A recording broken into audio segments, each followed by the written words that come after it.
Congress party Sonia Gandhi, Rahul Gandhi గారు అసదుద్దీన్ ఓవైసీ బాటలో ప్రయాణం చేస్తున్నారా? కాంగ్రెస్ పార్టీ హెడ్ క్వార్టర్స్లోనే మన నేషనల్ సాంగ్ వందే మాతరానికి అవమానం జరిగింది. మన జాతీయ గేయానికి మనం ఆ మాత్రం గౌరవం ఇవ్వలేమా? ఎందుకంత వందే మాతర గేయం పైన అంత అయిష్టత దేనికి? అదేమైనా పాకిస్తాన్ నేషనల్ సాంగా, బంగ్లాదేశ్ నేషనల్ సాంగా, లేకపోతే కొన్ని మీకు రాజకీయ శత్రువు ప్రత్యర్థి అయినటువంటి బీజేపీ పార్టీకి ఏమైనా సంబంధం ఉన్నదా?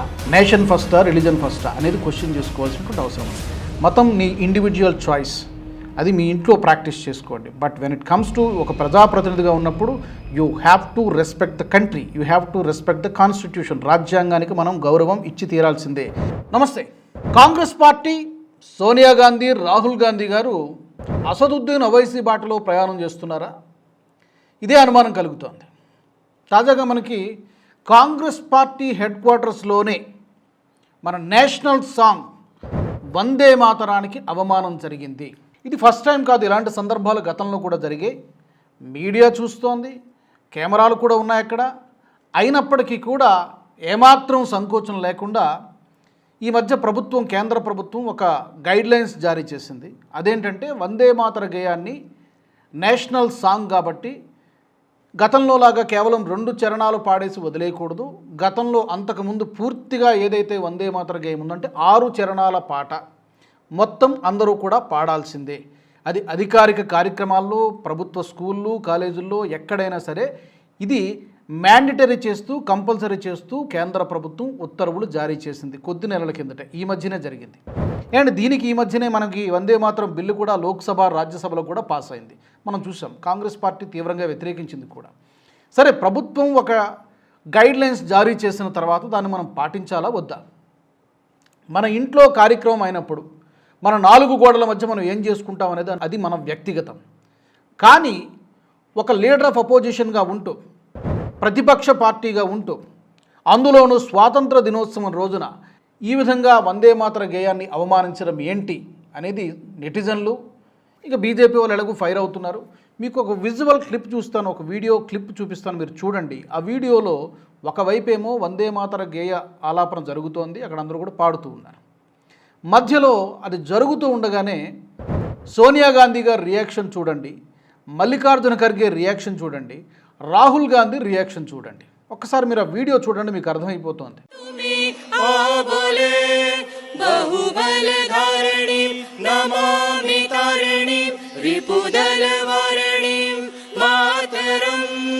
వందే మాతరం, తుమి విద్యా తుమి ధర్మ, తుమి హృది తుమి మర్మ, త్వం హి ప్రాణ శరీరే బాహుతే తుమి మా శక్తి, హృదయే తుమి మా భక్తి, తుమారి ప్రతిమా గడి మందిరే మందిరే, వందే మాతరం,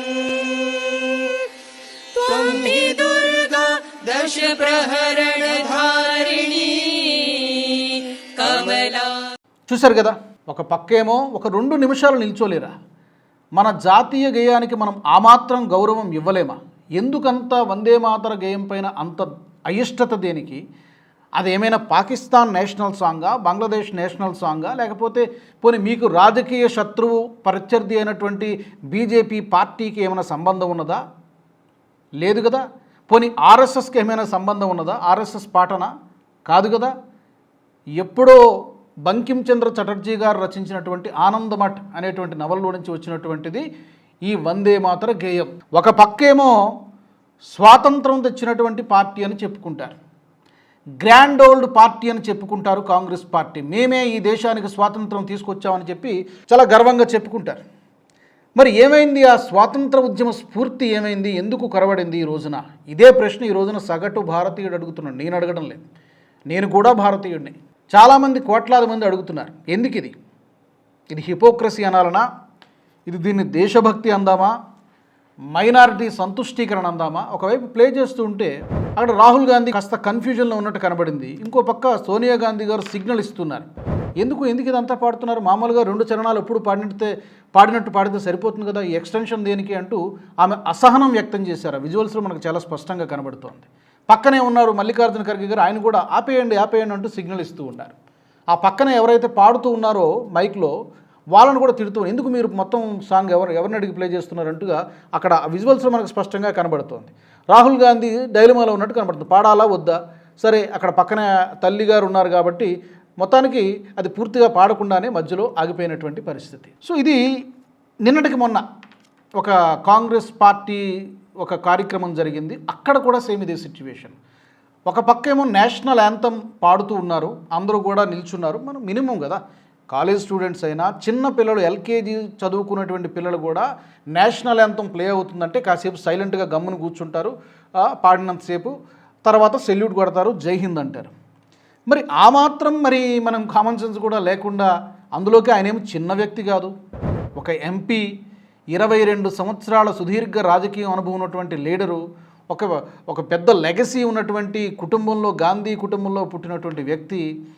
మరి ఇంత చిన్న లాజిక్ అందామా, దాన్ని ఏమనాలో తెలియదు. మరి ఎందుకు ఆ సామాజిక స్పృహ కాదు, దేశభక్తి కొరవడిందా? మిగతా వాళ్ళందరూ అక్కడ డయాస్ మీద నిల్చున్నారు. అక్కడ ఈయన వచ్చి అందరికీ షేక్ హ్యాండ్, నేను బయలుదేరుతానంటూ షేక్ హ్యాండ్ ఇచ్చేసి వెళ్ళిపోవడానికి సిద్ధమవుతూ ఉన్నారు. అక్కడ నేషనల్ యాంథమ్ జనగణమన పాడుతున్నారు. వందే మాతరం విషయంలో కూడా గతంలో ఇదే జరిగింది చాలాసార్లు. మనకి ఇక్కడ తెలంగాణ అసెంబ్లీలో కూడా ఇలాంటి దృశ్యాలు చాలా కామన్. ప్రతి అసెంబ్లీ సమావేశాలు జరిగినప్పుడు కూడా వందే మాతరం ప్లే అవుతుంది అంటే చాలు, అక్కడ ఎంఐఎం పార్టీ సభ్యులు అట్నుంచి అట్టే లేచి వెళ్ళిపోతారు. మనకి యూట్యూబ్లో కొడితే వస్తాయి, చాలా సందర్భాల్లో జరిగింది అది. అంటే మనకి ఈ వందే మాతర గేయం అంటే అదేదో ఒక భూతము, దెయ్యము, లేకపోతే మనకు సంబంధం లేనటువంటి విషయంలాగా చూస్తున్నారు. కేంద్ర ప్రభుత్వం మ్యాండేటరీ చేసిన తర్వాత కూడా అంటే మనకు రాజ్యాంగం పైన గౌరవం లేదా, చట్టసభలపై గౌరవం లేదా, దీన్ని ఎలా అర్థం చేసుకోవాలి? ఇది కాంగ్రెస్ హెడ్ క్వార్టర్స్లో జరిగినటువంటి విషయం. ఇంకా వందే మాతరం అనేది స్వాతంత్ర ఉద్యమ స్ఫూర్తిని రగిలించినటువంటి గేయం. అంటే దీని గొప్పతనం తెలియని వాళ్ళకి, మన ప్రేక్షకులు చాలామందికి 90% వరకు తెలిసే ఉంటుంది. బట్ అగైన్ సందర్భం వచ్చింది కాబట్టి స్వాతంత్ర ఉద్యమ స్ఫూర్తిని రగిలించినటువంటి గేయం. ఆ రోజుల్లో బ్రిటిష్ వారు మనల్ని అణచివేస్తున్నటువంటి రోజుల్లో కులము, మతము, ప్రాంతం, వర్గాలు వీటన్నిటికీ అతీతంగా అందరి నోటి నుంచి కామన్గా వినిపించినటువంటి గేయం ఏదైనా ఉన్నది అంటే అది ఈ వందే మాతర గేయం. ఉద్యమ స్ఫూర్తిని రగిలించింది. ఈ వందే మాతరం పాడుతూ ఉంటే బ్రిటిష్ వారు లాఠీ చార్జ్ చేసిన రోజులు ఉన్నాయి, జైలులో పెట్టేశారు, కొంతమందిని కాల్చేశారు. అయినా కూడా అప్పట్లో ప్రజలు వెనకడుగు వెయ్యలా. ఉరికంబం ఎక్కినప్పుడు కూడా, ప్రాణాలకు తెగించే, ప్రాణం పోతున్నటువంటి సమయంలో కూడా వందే మాతరం అంటూ ప్రాణాలు విడిచినటువంటి వీరులు ఎంతోమంది ఉన్నారు, అన్సంగ్ హీరోస్ ఎంతోమంది ఉన్నారు. అంత గొప్ప వందే మాతర గేయానికి ఈ రోజున మనం గ్రాండ్ ఓల్డ్ పార్టీ అని చెప్పుకుంటాం. మరి మీకు చరిత్ర తెలియదా? మరి మా పార్టీనే కదా స్వాతంత్రం తీసుకొచ్చిందని చెప్తారు కదా. మరి అంత గ్రేట్ లెగసీ ఉన్నప్పుడు ఎందుకు మరి ఈ వందే మాతర గేయానికి మనం ఇంత చిన్నచూపు ఎందుకు, ఇంత అవమానం దేనికి చూపించాలి అనేది డెఫినెట్గా సమాధానం చెప్పాల్సినటువంటి విషయమే. ఎందుకంటే లాఠీ దెబ్బలు తిన్న వాళ్ళు ఉన్నారు, బ్రిటిష్ వాళ్ళు కాల్చిపడేస్తే చనిపోయినటువంటి వాళ్ళు ఉన్నారు, జైల్లో పెట్టారు, కేసులు పెట్టారు, ఇవన్నీ కూడా జరిగాయి అప్పట్లో. గుర్తులేదా? తెలియదా? 6 చరణాలు ఉండేది కాస్త 2 చరణాలు కుదించేశారు. ఎందుకు? ఒక వర్గాన్ని సంతృప్తి పరచడం కోసమా? ఇది పూర్తిగా పాడితే ముస్లింలకు కోపం వస్తుందనా? సమాధానం చెప్పాలి డెఫినెట్గా. ఏంటి ప్రాబ్లం? అందరికీ అవసరం అంతే. అందులో వందే మాతరంలో ఆ మధ్యన అసదుద్దీన్ అవైసీ గారు పార్లమెంట్ ఆవరణలో వందే మాతరంలో హిందూ దేవీ దేవతల ప్రస్తావన ఉంది కాబట్టి నేను పాడడానికి వీల్లేదు, ఒకవేళ నేను పాడితే I will not be a Muslim, నేను నిజమైనటువంటి ముస్లింని కాదు అంటే ఆయన మాట్లాడారు. ఆ బయట కూడా మీకు ప్లే చేసి వినిపిస్తాను. ఇక్కడ మతమా దేశమా, నేషన్ ఫస్టా రిలీజన్ ఫస్టా అనేది క్వశ్చన్ చేసుకోవాల్సినటువంటి అవసరం ఉంది. మతం నీ ఇండివిజువల్ చాయిస్, అది మీ ఇంట్లో ప్రాక్టీస్ చేసుకోండి. But when it comes to ఒక ప్రజాప్రతినిధిగా ఉన్నప్పుడు you have to respect the country, you have to respect the constitution. రాజ్యాంగానికి మనం గౌరవం ఇచ్చి తీరాల్సిందే. ఇక్కడ నా మతం అడ్డొస్తోంది, నేను పాడను, ఇది కంపల్సరీ చేయడం ఏంటి అనేది తీసుకొచ్చారు. లిబరలైజ్ అయిపోయింది. గతంలో పాఠ్యపుస్తకాల్లో కూడా, పిల్లలు చదువుకునే పాఠ్యపుస్తకాల్లో కూడా వందే మాతర గీతం ముందు వరుసలో ఉండేది, ముందు పేజీలో ఉండేది. ఎప్పుడు తీసేశారో తెలియదు, సైలెంట్గా పోయింది. ఎందుకు తీసేశారో తెలియదు. అది కూడా అంతే. స్వాతంత్రం వచ్చిన తర్వాత వందే మాతరం పాడడం కంపల్సరీ ఏం కాదు, అది ఒక చాయిస్, ఆప్షన్. నచ్చిన వాళ్ళు పాడవచ్చు, నచ్చిన వాళ్ళు మానేయచ్చు. ఇలా చేసేసారు. ఎందుకు అట్లా? ఓటు బ్యాంక్ పాలిటిక్స్ అని ఇక్కడ కూడా మనం, అక్కడ కూడా కాంప్రమైజ్ కావాలన్నా. సో ఇది డెఫినెట్గా ప్రజలు అడుగుతున్నటువంటి ప్రశ్నలు. కాంగ్రెస్ పార్టీ డెఫినెట్గా దీనికి సమాధానం చెప్పాలి. దీన్ని దేశభక్తి అని పిలుద్దామా, లేదంటే మైనారిటీ సంతుష్టీకరణ రాజకీయాలను పిలుద్దామా, ఏమనాలో మా ప్రేక్షకుల్ని నేను అడుగుతున్నా.